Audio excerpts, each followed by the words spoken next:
4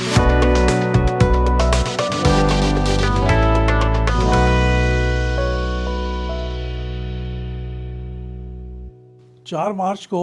हुकूमत पाकिस्तान, जिसमें मरकज़ी हुकूमत, वज़ीर आज़म, वज़ीर ख़ारजा, डिप्टी प्राइम मिनिस्टर और चीफ़ ऑफ डिफेंस फोर्सेस और दीगर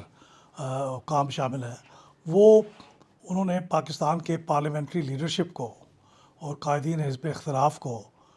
और पार्टी लीडर्स को, पार्टी हेड्स को ये फ़ैसला किया कि उनको इन कैमरा ब्रीफिंग दी जाएगी। पाकिस्तान और अफ़गानिस्तान के दरमियान जो इस वक्त कॉन्फ्लिक्ट चल रहा है, एक किस्म की जंग चल रही है, उसके बारे में, और मशरिक़ वस्ता में ईरान के ऊपर जो हमला इसराइल और अमेरिका ने किया है, और फिर उसके जवाब में ईरान की तरफ से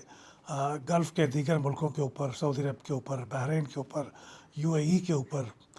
कतर के ऊपर, जॉर्डन के ऊपर, उनके ऊपर जो मिसाइल गिराए गए हैं रिपोर्टेडली बाय ईरान, उसके बारे में अगरचे शक व शुबहात हैं कि वो ईरान ने किए हैं या वो इसराइल की तरफ से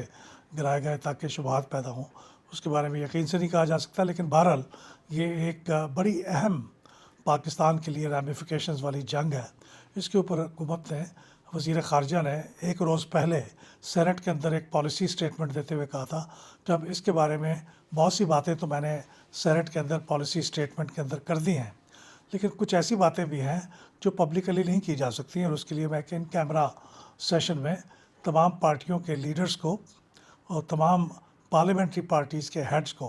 हम एक क्लोज डोर के अंदर इन कैमरा ब्रीफिंग देंगे। तो फिर ये इन्विटेशन जारी किया गया तमाम पार्लियामेंट्री पार्टीज़ के हेड्स को और तमाम पार्टीज़ के हेड्स को, और इस लिहाज से पीटीआई के जो मौजूदा चेयरमैन हैं बैरिस्टर गौहर अली ख़ान, उनको भी इन्विटेशन दिया गया, और कायदीन हिज़्ब इख्तिलाफ़, यानी जो कौमी असम्बली में कायदे हिज़्ब इख्तिलाफ़ हैं महमूद खान अचकज़ई साहब, और जो सेनेट में कायदे हिज़्ब इख्तिलाफ़ है राजा साहब, उनको भी इन्विटेशन दिया गया कि वो भी इस इन कैमरा ब्रीफिंग का हिस्सा बने। उस वक्त तो उन्होंने ये कहा कि वो इसके बारे में मशवरा करके बताएंगे, और बाद में उन्होंने अनाउंस किया कि वो इस ब्रीफिंग का हिस्सा नहीं बनने चाहते, और फिर उन्होंने इस ब्रीफिंग में शिरकत नहीं की। इसमें बाकी सियासी जमातों के लोग जो हुकूमत के हलीफ थे या हुकूमत के हलीफ नहीं भी थे, उन लोगों ने शिरकत की, और वहाँ पे हुकूमत की तरफ से और फ़ौज की तरफ से आला सतह के लोगों ने ब्रीफिंग दी है। अब इस बारे में मेरा पहला रिएक्शन तो ये है कि पाकिस्तान तहरीक इंसाफ को और कायदीन हिज़्ब इख्तिलाफ़ को इस ब्रीफिंग में ज़रूर शरीक होना चाहिए था। उनका मुतालबा और उनके रिजर्वेशंस और उनके जो तनकीद है वो अपनी जगह पे बजा होगी, और उसके ऊपर वो कायम रहें, और उसके ऊपर जो प्रोटेस्ट का सिलसिला है वो भी जारी रखें। जो भी कानून और आइन उनको प्रोटेस्ट का रास्ता देता है वो ज़रूर करें। ज़्यादा तो हमारी ख्वाहिश होगी कि वो पार्लियामेंट के अंदर करें, लेकिन इस तरह की जो नेशनल लेवल के कौमी इंटरेस्ट के बारे में ब्रीफिंग होती है उसमें शिरकत करना मेरे ख़्याल में तो बहुत ज़रूरी है। आपका मुतालबा यही था कि पहले इमरान खान साहब से हमारी मुलाकात कराई जाए। आपकी मुलाकात का तकाज़ा और उसकी ख्वाहिश अपनी जगह पे, लेकिन इसको उससे कंडीशनल करना ज़रूरी नहीं था, इसलिए कि आप कायदे हिज़्ब इख्तिलाफ़ इन योर ओन राइट मौजूद हैं। आप एक लिहाज से तकरीबन इलेक्टेड कायदे हिज़्ब इख्तिलाफ़ हैं, क्योंकि हिज़्ब इख्तिलाफ़ के मेजॉरिटी के मेंबर्स ने दोनों हाउसेस में अलग अलग आपके ऊपर इत्मीनान का इज़हार किया है, फिर स्पीकर और चेयरमैन ने आपको अपॉइंट किया है। तो ये आपकी ज़िम्मेदारी बनती है। इमरान खान साहब से आपकी मुलाकात हो जाती, आप उनसे मशवरा कर लेते तो शायद ज़्यादा बेहतर था, लेकिन वो नहीं हो रहा, तो आप इसको इस बुनियाद पे इस ब्रीफिंग में ही शिरकत ना करें तो ये दुरुस्त नहीं है। उसकी पहली वजह तो ये है कि आप बहैसियत पार्लियामेंटेरियन के, पार्लियामेंट्री हेड के और कायदे हिज़्ब इख्तिलाफ़ के, आपकी ये ज़िम्मेदारी है। आपका ये ऑप्शन नहीं है कि आप इस तरह की किसी ब्रीफिंग में चाहें तो शरीक हों और चाहें तो ना हों, ऐसा नहीं है। ये आपकी ज़िम्मेदारी है। ठीक है, आप अलामती तौर पे पार्लियामेंट के अंदर भी आपकी ज़िम्मेदारी है कि आप शरीक हों, लेकिन अलामती तौर पे किसी वक्त आप प्रोटेस्ट करना चाहें और वॉकआउट करना चाहें तो अलामती तौर पे आप कर सकते हैं, और फिर आपको वापस बुलाया जा सकता है, वापस आ सकते हैं, ताकि आप शरीक रहें पार्लियामेंट्री प्रोसीडिंग्स में, एहतजाज भी करें और पार्लियामेंट्री प्रोसीडिंग्स का हिस्सा भी रहें, क्योंकि ये आपकी ज़िम्मेदारी है। आपको आपके हल्के के लोगों ने मुंतखब किया है, और फिर जो लोग सिर्फ एमपी एमएनए नहीं हैं, सेनेटर नहीं हैं, बल्कि वो पार्लियामेंट्री पार्टियों के हेड भी हैं, तो पार्लियामेंट्री पार्टी ने फिर आपको मुंतखब किया है, پھر آپ کسی پارٹی کے ہیڈ ہیں تو اس پارٹی نے آپ کو منتخب کیا ہے، تو اس لیے آپ کی شرکت، آپ کی یہ ذمہ داری بنتی ہے کہ آپ ایسی ایکٹیویٹیز میں شرکت کریں۔ آپ کو ان حیثیتوں کے مطابق حکومت کچھ پریولیجز بھی دیتی ہے،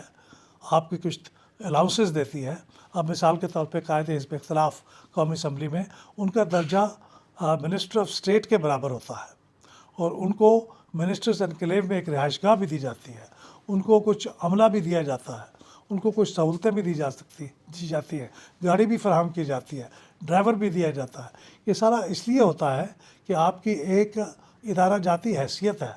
اور اس حیثیت کے مطابق آپ کو جب یہ پریولیجز ملتے ہیں تو آپ کو اپنی ذمہ داریاں بھی ادا کرنی چاہیے۔ تو پہلی بات تو میں یہ کہنا چاہتا ہوں، اور دوسری بات یہ ہے کہ میں یہ بھی عرض کرنا چاہتا ہوں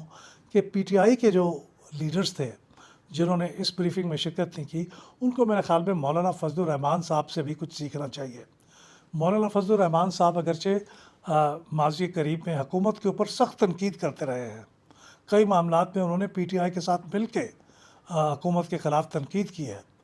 اور انہوں نے فوج کے اوپر بھی کئی دفعہ تنقید کی ہے بہت شدید، لیکن اس کے باوجود اس بریفنگ کے اندر وہ موجود تھے، اس لیے کہ یہ وہ محسوس کرتے ہیں کہ ایک میچورٹی ہے، یہ آپ کو معلوم ہوتا ہے کہ ہم نے کس چیز کے اوپر کس موقع پہ کیسا احتجاج کرنا ہے۔ معاف کیجیے گا۔ تو یہ ایک افسوسناک سی ڈیولپمنٹ ہے جس کے اوپر میں امید کرتا ہوں کہ پی ٹی آئی کے office bearers, P T I کے جو پارلیمنٹری لیڈرز ہیں، وہ کچھ غور و فکر کریں گے، اور اللہ نہ کرے کہ مستقبل میں کوئی اور کرائسس کی صورتحال پیدا ہو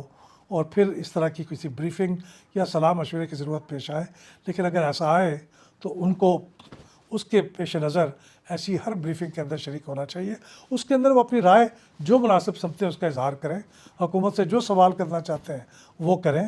اور اپنی انپٹ دیں، تاکہ اگر حکومت اپنی پالیسی کے اندر کوئی ترمیم کرنا چاہے تو آپ کی اس انپٹ کے مطابق اس کے نتیجے میں وہ اس کو پالیسی کے اندر بھی ترمیم کر سکے۔ تو یہ میں سمجھتا ہوں کہ ایک اہم واقعہ تھا، چونکہ یہ جنگ اس کے نتیجے میں پاکستان کے اوپر بہت اکنامک حالات بھی خراب ہو سکتے ہیں، سیاسی حالات بھی خراب ہو سکتے ہیں، اور پھر یہ صرف ایران کے بارے میں نہیں تھی، ہماری افغانستان کے ساتھ ایک جنگ جاری ہے، اس کے اندر کیا صورتحال ہے، ہم کس سٹیج پہ ہیں، پاکستان کا کیا نقصان ہوا ہے، پاکستان نے کتنا نقصان کیا ہے، اس کے بارے میں بھی بریفنگ دی جانی تھی، اور بہت بہتر ہوتا کہ اگر پی ٹی آئی کے لوگ، خاص طور پہ چونکہ ان کی خیبر پختونخوا میں حکومت ہے، اور خیبر پختونخوا کا جو بارڈر ہے وہ افغانستان کے ساتھ ملتا ہے جس کے اوپر اس وقت جنگ ہو رہی ہے، تو ان کی اس میں شرکت بہت ضروری تھی۔ تو یہ میں اظہار کرنا چاہتا تھا، لیکن اس کے ساتھ یہ ذکر بھی کرنا چاہتا ہوں کہ ایک نسبتاً ایک بہتر خبر آئی ہے کہ عمران خان صاحب کو، جو کہ اڈیالہ جیل کے اندر اس وقت قید کی زندگی گزار رہے ہیں، ان کی آنکھ کا ایک بڑا مسئلہ تھا۔ پہلی جو اطلاع آئی تھی وہ بہت تشویشناک تھی کہ ان کی ایک آنکھ کی ویژن 80% ضائع ہو چکی ہے، جو کہ بعد میں ثابت ہوا کہ ایسا نہیں تھا۔ پھر ان کا علاج کیا گیا، ان کو ایک انجیکشن دیا گیا، اس کے بعد جو اس کا معائنہ کیا گیا اس کے نتیجے میں بھی ان کی کافی امپرومنٹ تھی ویژن کی،